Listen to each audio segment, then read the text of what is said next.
عبادت کر کے اپنے اعمال صالحہ کر کے آگے بڑھے اور اللہ تعالیٰ کی معرفت کو حاصل کرے۔ اس لیے اللہ تبارک و تعالی بہت سارے ایسے جو ہے وہ مہینے اور بہت سارے ایام انسانوں کو، ایمان والوں کو اللہ تبارک و تعالی عطا مہینہ۔ اس کے حوالے سے تفصیل کے اندر یہ آتا ہے کہ نبی علیہ الصلوۃ والسلام نے قیام مدینہ کے دوران ذوالقعدہ کے مہینے کے اندر حج کے علاوہ 4 عمرے ادا کیے، اور وہ چاروں اللہ کے نبی صلی اللہ علیہ وسلم نے ذوالقعدہ کے مہینے کے اندر ادا کیے۔ تو اس سے اس مہینے کی فضیلت بھی جو ابھی یہ چل رہا ہے، اس کی فضیلت کے اندر ایک مرتبہ حج کرنا صاحب بال پر لازم اور فرض کا درجہ رکھتا ہے۔ اسلام کے ایمان کے اعتبار سے اسلام کے اندر ایمان لانے کے بعد اسلام میں 4 رکن بہت زیادہ اہم ہیں۔ پہلا نماز ہے، روزہ، زکوٰۃ، اور چوتھا نمبر حج کا آتا ہے۔ یہ ارکان اسلام کہلائے جاتے ہیں، رکن اسلام ہے۔ تو رکن حج بھی ایک اہم ترین رکن ہے اسلام کا، اس کو ادا کرنا چاہیے، اس کے اندر تاخیر نہیں کرنی چاہیے۔ اور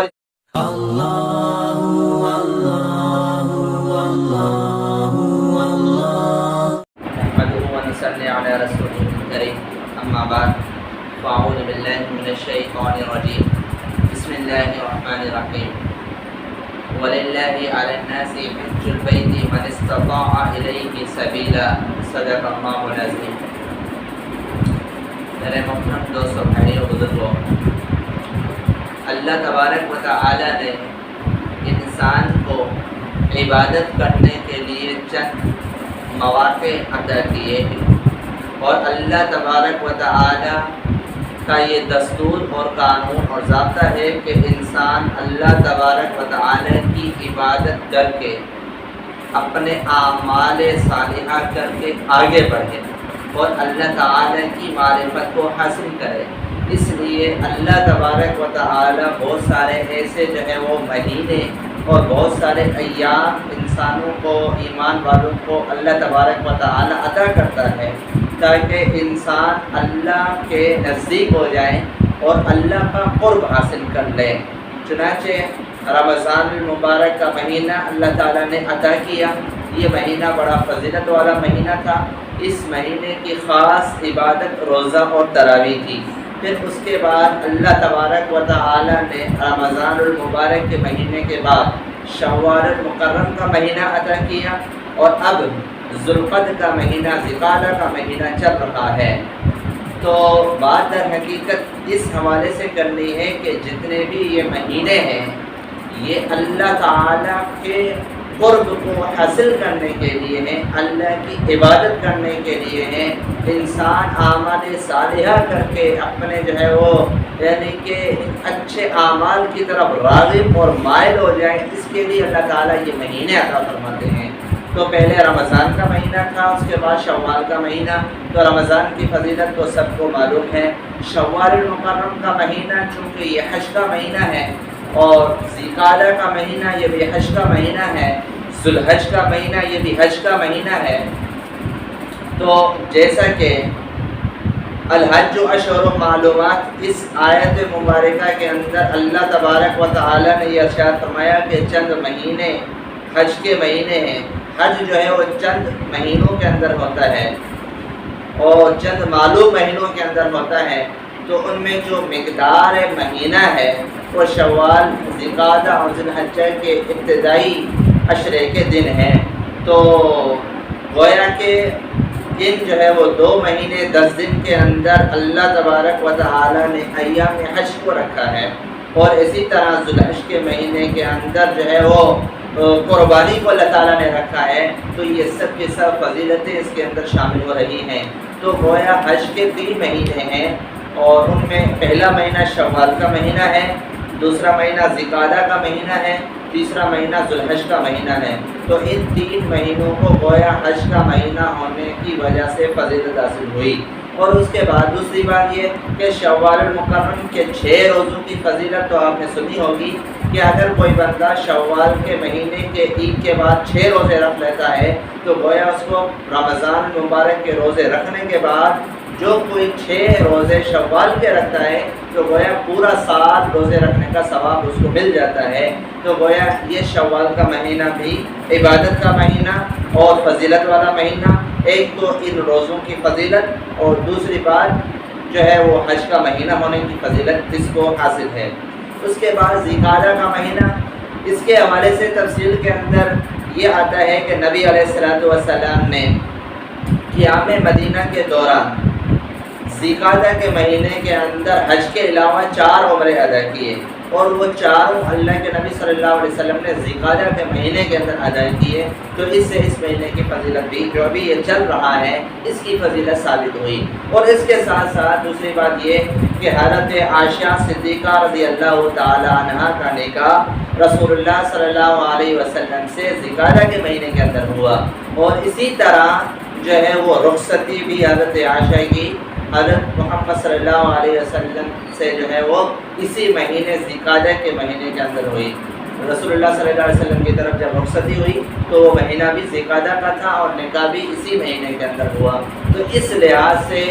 یہ مہینہ خصوصیت کا حامل بھی ہے کہ رسول اللہ صلی اللہ علیہ وسلم نے حضرت عائشہ سے نکاح بھی فرمایا اس مہینے کے اندر، اور 4 عمرے بھی اسی مہینے ادا کیے گئے، اور یہ حج کا مہینہ بھی ہے۔ تو یہ 2-3 فضیلتیں اس مہینے کے لیے ثابت ہو گئی۔ اس کے بعد جو ہے وہ ذو الحج کا مہینہ آتا ہے جو اب آنے والا ہے، اس کے 10 دن ابتدائی 9 دن وہ جو ہے وہ بہت زیادہ فضیلت والے ہیں، جس کی فضیلت قرآن کریم سے بھی ثابت ہے اور صحابہ کے اقوال سے بھی ثابت ہے۔ اور اسی طرح جو ہے وہ حج کا مہینہ بھی ہے، اور ذو الحج کا مہینہ یہ جو ہے وہ قربانی کے ایام بھی اسی کے اندر آتے ہیں، اور اسی طرح جو ہے وہ عید الاضحیٰ بھی انہی ایام کے اندر آتی ہے۔ تو لہٰذا اسی طرح ایام تشریق بھی انہی دنوں کے اندر آتے ہیں۔ تو لہٰذا یہ مہینہ جو اب آنے والا ہے ذو الحج کا مہینہ، یہ بھی فضیلت والا مہینہ ہے، اور در حقیقت یہ مہینہ حج کا مہینہ ہے۔ تو گویا خلاصہ بات کا یہ کہ حج کے چند مہینے ہیں جن میں شوال بھی شامل ہے، ذی القعدہ بھی شامل ہے، ذو الحج بھی شامل ہے، اس لیے ان تینوں کو فضیلت اللہ تعالیٰ نے بخشی ہے۔ اور میں نے آپ حضرات کے سامنے ایک آیت مبارکہ پڑھی جس کا مفہوم یہ ہوتا ہے کہ اللہ تبارک و تعالی نے انسانوں کے اوپر حج بیت اللہ کو فرض قرار دیا ہے کہ جس شخص کو اس کی طاقت ہو، یعنی جس کے پاس وسائل موجود ہیں، مال و دولت موجود ہے، اور اس کی تفصیل کے اندر یہ آتا ہے کہ وہ جو ہے وہ حج بیت اللہ کرنے کے لیے پیسے بھی اس کے پاس موجود ہوں، اور اسی طرح وہاں رہنے سہنے کے لیے بھی اس کے پاس مال موجود ہو، اور اسی طرح پیچھے اپنے گھر والوں کو چھوڑ کر گیا ہے ان کے کھانے پینے کا بھی پیچھے انتظام ہو، تو ایسے شخص کے اوپر جو ہے وہ کیا نام ہے حج لازم ہو جاتا ہے۔ جو صاحب استطاعت ہے تو اس پر لازم ہے کہ وہ بھی حج کرے۔ بہت سارے لوگ حج کرنے کے اندر تاخیر کا شکار ہوتے ہیں اور تاخیر کرتے ہیں اور سستی کرتے ہیں، تو ان کو چاہیے کہ حج کے ادا کرنے کے اندر جبکہ اللہ تعالیٰ نے ان کو مال و دولت عطا کی ہے تو حج کے ادا کرنے کے اندر ذرے برابر بھی تاخیر نہ کریں، دیر نہ کریں، فوری طور پر حج کو ادا کریں اور اپنے ذمہ فرض کو اتاریں۔ اور اسی طرح جو ہے وہ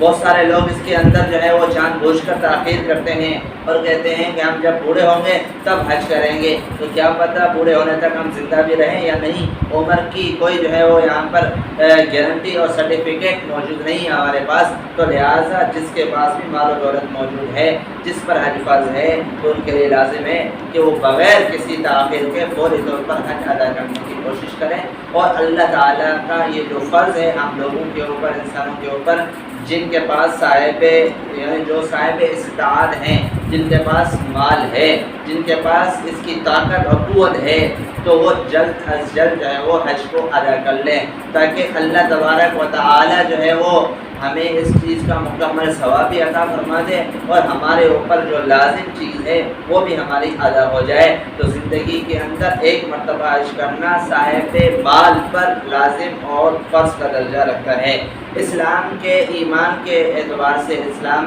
کے اندر ایمان لانے کے بعد اسلام میں 4 رکن بہت زیادہ اہم ہیں۔ پہلا نماز ہے، روزہ، زکوٰۃ، اور چوتھا نمبر حج کا آتا ہے۔ یہ ارکان اسلام کہلائے جاتے ہیں، رکن اسلام ہیں۔ تو رکن حج بھی ایک اہم ترین رکن ہے اسلام کا، اس کو ادا کرنا چاہیے، اس کے اندر تاخیر نہیں کرنی چاہیے۔ اور اسی طرح جو ہے کچھ عبادتیں ایسی ہیں جو صرف بدنی عبادت ہے، اور کچھ عبادتیں ایسی ہیں جو صرف مالی عبادتیں ہیں، اور کچھ عبادتیں ایسی ہیں کہ جو عبادتیں بدنی بھی ہیں اور مالی بھی ہیں، دونوں چیزوں کے اندر شامل ہیں۔ اب جو عبادت بدنی ہے خالصتاً، جیسے مثال کے طور پر نماز، کہ اس کے اندر ہمارا جو جسم ہے وہ حرکت کرتا ہے، جسمانی اعتبار سے یہ عبادت کی جاتی ہے۔ اور اسی طرح جو ہے وہ زکوٰۃ ہے، یہ صرف مالی عبادت ہے اور مال کے ذریعے سے عبادت کی جاتی ہے۔ اور حج یہ ایک ایسی عبادت ہے کہ یہ بدنی بھی ہے اور مالی بھی ہے، اس کے اندر ہمارا بدن بھی حرکت کرتا ہے، بدنی طور پر بھی عبادت کی جاتی ہے، اور اسی طرح جو ہے وہ مالی طور پر بھی عبادت کی جاتی ہے کہ انسان خرچہ کر کے حج کرنے کے لیے جاتا ہے، اور جو ہے وہ پیچھے اپنے گھر والوں کے لیے بھی خرچ کو چھوڑتا ہے۔ وہاں حج پر جانے کے بعد وہاں جو ہے وہ اپنے خرچے کا بندوبست بھی کرتا ہے، اپنے کھانے پینے کا اہتمام بھی کرتا ہے۔ تو لہٰذا یہ عبادت ایسی عبادت ہے جو بدنی بھی ہے اور مالی عبادت بھی ہے۔ تو بہرحال آیت مبارکہ سے حج کی فرضیت اور حج کا لزوم بھی ثابت ہو رہا ہے، اور اس کی بہت زیادہ فضیلت ہے، اور اس کے چند جو ہے وہ احکامات اور چند مسائل بھی ہیں۔ اب مثال کے طور پر کوئی بندہ جو ہے وہ حج کے لیے بطور نیت کے احرام باندھ لیتا ہے، اور احرام باندھ کر نیت کر کے جب جو ہے وہ تلبیہ اللہم لبیک کی تلبیہ جب پڑھ لیتا ہے، تو اس وقت صرف وہ احرام باندھا ہوا نہیں کہلائے گا، بلکہ اس نے اپنے اوپر احرام باندھ کر حج کی یا عمرے کی نیت کر کے احرام اور تلبیہ پڑھ لیا، اس نے احرام باندھ لیا، تو اس وقت جو ہے وہ کیا نام ہے، اس نے اپنے اوپر جو بہت ساری حلال چیزیں تھیں ان چیزوں کو بھی حرام قرار دے دیا، ٹھیک ہے۔ جیسے مثال کے طور پر جو ہے وہ اپنے اوپر سلا ہوا کپڑا بھی نہیں پہن سکتا، اور اسی طرح جو ہے وہ اپنے احرام کے اندر یہ خوشبو بھی نہیں لگا سکتا۔ ویسے سلا ہوا کپڑا پہننا کوئی جو ہے وہ گناہ کی بات نہیں ہے، لیکن جب اس نے احرام باندھ لیا اور نیت کر لی، تلبیہ پڑھ لیا، تو اب سلا ہوا کپڑا نہیں پہن سکتا، اور خوشبو لگانا ویسے تو جرم نہیں ہے، گناہ نہیں ہے، لیکن جب اس نے حج کی یا عمرے کی نیت کر کے تلبیہ پڑھ لیا اور احرام کی حالت کے اندر ہو گیا، تو اس وقت اب اس پر لازم ہے کہ یہ خوشبو ہی نہ لگائے، خوشبو لگانا بھی اب اس کے بس کی بات نہیں رہی، اب اس کے لیے یہ ہے کہ یہ خوشبو کو بھی استعمال نہ کرے۔ اور اسی طرح جو ہے وہ اپنی بیوی کے ساتھ جو جسمانی اور جو ہے وہ یعنی کہ تسکین کے لیے جو تعلق قائم کیا جاتا ہے وہ ویسے تو حلال ہے، لیکن حالت احرام کے اندر وہ بھی منع ہے۔ اور اسی طرح جو ہے وہ وہاں پر جو ہے بہت ساری ایسی چیزیں ہیں جو ویسے تو درست ہیں، لیکن یہ پہن کر اپنے اوپر یہ ان چیزوں کو گویا بندہ حرام کر لیتا ہے، اور اللہ تبارک و تعالیٰ کی طرف سے ان چیزوں کی جو ہے گویا منع آ جاتی ہے کہ ان چیزوں سے آپ کو رک جانا ہے، ٹھیک ہے۔ بہت سارے حلال چیزوں سے بھی رک جانا ہوتا ہے، تو لہٰذا یہ ایک حج عاشقانہ عبادت ہے اللہ تبارک و تعالیٰ کی۔ اور اسی طرح جب جو ہے وہ بندہ حج کر رہا ہوتا ہے اور حج کا جو ایک رکن طواف ادا کر رہا ہوتا ہے، جب انسان